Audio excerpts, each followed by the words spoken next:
అదే RTV app వార్తల్ని క్షణాల్లో చదివే అవకాశం ఉంటుంది. ఒక న్యూస్ పేపర్, ఒక టెలివిజన్ ఛానల్ మీ చేతుల్లో ఎప్పుడూ ఉంటాయి.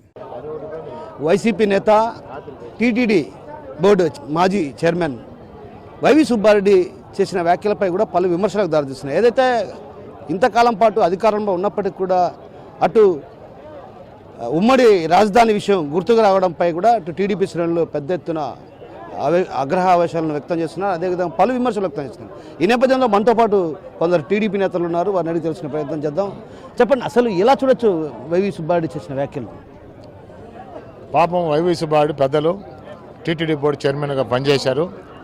పాపము అప్పుడు గుర్తుకు రాని రాజధాని ఆ పదవి పోయిన తర్వాత ఇప్పుడు వాళ్ళ నాయకుడు రాజ్యసభకు నామినేట్ చేయడం, ఆ రాజ్యసభలో కూడా మేము తెలుగుదేశం పార్టీ అభ్యర్థిని కానీ పెడితే మొట్టమొదటి ఓడిపోయేది వైవి సుబ్బారెడ్డి గారే.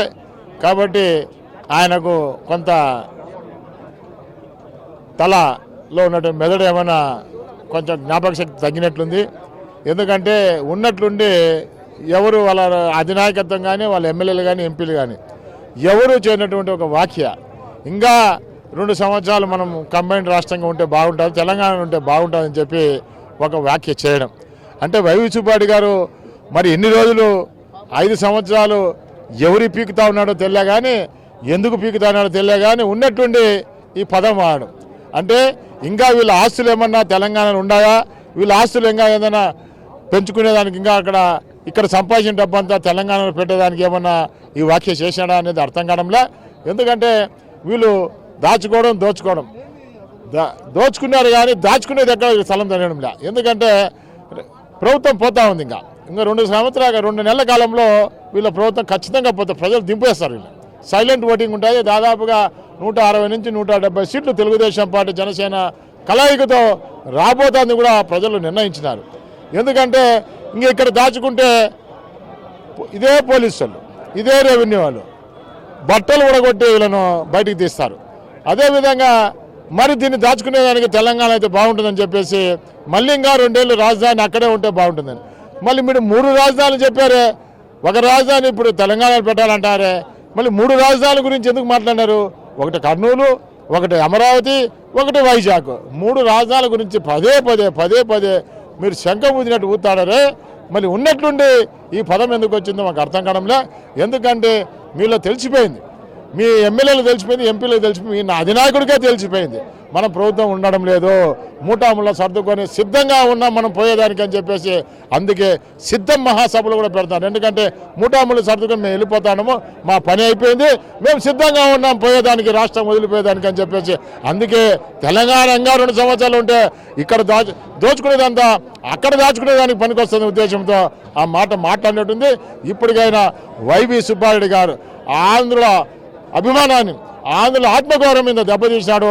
బహిరంగ క్షమాపణ చెప్పాలి ప్రజలందరికీ. ఎందుకంటే ఇన్ని రోజులు మీరు ఏ రాజధానిలో ఉన్నారు, ఇన్ని రోజులు ఏ సెక్రటరియట్లో పనిచేసినారు, ఈ 5 సంవత్సరాల కాలంలో మీరు ఎన్ని క్యాబినెట్ మీటింగులు ఈ రాజధానిలో పెట్టినారు అమరావతిలో అని చెప్పి మేము అడుగుతాను. అంటే అమరావతి మీకు రాజధాని కనపడలేదా? అమరావతిలో మీరు ఉండడం లేదా? అమరావతిలో మీ శాసనసభ జరగలేదా? శాసన మండలి జరగలేదా? మరి ఇవన్నీ కూడా ఎక్కడ జరిగినాయని మేము అడుగుతా ఉన్నాం. మరి ఆ రోజే చెప్పుండాల్సింది, మేము రాము ఇక్కడికి హైదరాబాద్ నుంచి పరిపాలిస్తామని చెప్పేసి ఆ రోజే చెప్పింటే ప్రజలు కూడా దానికి ఏమన్నా సుముఖంగా ఉందిరేమో. కానీ ఇంత డెవలప్ జరిగిన తర్వాత ఈరోజు ఉన్నట్టుండి మీ చేతగానితనం, మీరు రాజధాని కట్టకపోవడం, మీరు డబ్బులు తినేసి ఇవాళ రాజధానికి వచ్చినటువంటి డబ్బులు కూడా మీరు తినేసి ఇవాళ ఏందో వైజాగ్లో కడతాం, వైజాగ్లో ఏం కట్టినా ఒక గెస్ట్ హౌస్ కట్టినాం, అది 100 కోట్ల రూపాయలు పెట్టి ఒక గెస్ట్ హౌస్ కట్టుకున్నా, నీ సొంతానికి కట్టుకున్నావు తప్ప అది ప్రభుత్వం కూడా కాదని చెప్పి మేము తెలియజేస్తున్నాం. ఏదేమైనా సరే ఆంధ్రప్రదేశ్ ప్రజలకు వైవి సుబ్బారెడ్డి గారు బహిరంగ క్షమాపణ చెప్పాలని చెప్పి తెలియజేస్తాను. అంటే ఎన్నికలు సమీపిస్తున్న వేళ ఇలాంటి వ్యాఖ్యలు అంటే ఒక రకంగా ప్రజల్లోకి వెళ్ళడాన్ని ఎలా చూడొచ్చు? అంటే ఇవాళ వీళ్లకు ప్రజల్లో పోయేదానికి ఎటువంటి అంశాలు కూడా లేవు. వీళ్ళు ప్రజలకు ఏం చెప్పాలని కూడా దిక్కు తెలిసిన పరిస్థితుల్లో వాళ్ళ నాయకుడు ఏం చెప్పినాడు, 2024 ఎలక్షన్లో పూర్తి మద్యపానం చేసిన తర్వాత మేము ఎలక్షన్స్ పోతామన్నాడు. ఎక్కడుంది ఆ పూర్తి మద్యపానం? దాదాపుగా 30,000 కోట్ల రూపాయలు దాని మీద లోన్ తీసుకొచ్చినవి, అప్పు తీసుకొచ్చినవి. ఏం మీ నాయన తీరుస్తాడదండి? ఎవరు తీరుస్తాడదండి? నువ్వు తీర్చాల్సిందే.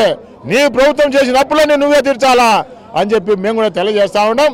కాబట్టి ఇవాళ మీరు చేసిన వాగ్దానాలని తప్పుపట్టి మీరు చేసిన వాగ్దానాలను వమ్ము చేసి ఇవాళ ప్రజల ముందుకు రాలేక ఇవాళ పోలీసులను వాలంటీర్లను రెవెన్యూ సిబ్బందిని దగ్గర పెట్టుకొని ప్రజలు రావాలని చెప్పేసి రాకపోతే మీకు ఇచ్చేటువంటి అన్ని కూడా కట్ చేస్తామని చెప్పి వాళ్ళ భయభ్రాంతులు గురి చేసి మిమ్మల్ని పిలుస్తా ఉంటే ప్రజలు కూడా తిరుగుబాటు మొదలైంది. నిన్న వైజాగ్లో చూసాం, ఎంతమంది ప్రజలు రమ్మన్నా కూడా రాకుండా పోయినారు. ఖాళీగా కనపడుతోంది సభా వేదిక అంతా కూడా. కాబట్టి ప్రజల తిరుగుబాటు మొదలైంది. ఈ మొదలైన కాలకాలంలో ఇవాళ మళ్ళీగా ఏదో చేయబోతాడో చెప్పబోతాం మేము 18వ తేదీ అని చెప్పి యుద్ధం సిద్ధంలో చెప్పబోతామని చెప్పి తెలియజేస్తున్నారు. కాదు ఏది ఏమైనా సరే ప్రజలు వీళ్ళ యొక్క నమ్మకాన్ని వమ్ము చేసినారు. వీళ్ళ యొక్క నమ్మకాన్ని అపనమ్మకంగా ఇవాళ ప్రజలు తీర్పు కాబోతా ఉంది. కాబట్టి రాబోయే కాలంలో 2 నెలల కాలంలో ఈ వైసీపీ ప్రభుత్వం గద్దె దిగడం ఖాయమని చెప్పి తెలియజేస్తాను. సో వైవి సుబ్బారెడ్డి చేసినటువంటి వ్యాఖ్యలు రకంగా అటు ఎన్నికల స్టంట్లో భాగమే. ఏదైతే ఇక్కడ దోచుకున్నటువంటి సొమ్మునంతా కూడా హైదరాబాద్లో దాచుకునేందుకే ఆయన 2 ఏళ్ల పాటు హైదరాబాద్ ఉమ్మడి రాజధానిగా ఉంటుందన్నటువంటి భావన ఆయన వ్యక్తం చేశారు. అదేవిధంగా ప్రజలు కూడా ఇప్పటికే అయితే రాష్ట్ర ప్రభుత్వం వ్యవహరిస్తున్న తీరుకు పట్ల కూడా ఒక రకంగా నిరసన వ్యక్తం చేసిన పరిస్థితి, ఆందోళన పరిస్థితి నేపథ్యంలో కూడా ప్రజలను మభ్యపెట్టే విధంగా ఇలాంటి వ్యాఖ్యలు చేస్తున్నటువంటి ఆరోపణలు మనతో పాటు ఉన్నటువంటి టీడీపీ రాష్ట్ర కార్యనిర్వహణ కార్యదర్శి గోవర్ధన్ రెడ్డి గారు చెప్తున్నారు. కెమెరా పర్సన్ నాగేశ్వరరావుతో కిషోర్, RTV కడప నుంచి. మరిన్ని వీడియోస్ కోసం ఛానల్ ని సబ్స్క్రైబ్ చేయండి. లేటెస్ట్ అప్డేట్స్ కోసం వాట్సాప్ ఛానల్ ని ఫాలో చేయండి. అండ్ లింక్ డిస్క్రిప్షన్ లో ఉంది.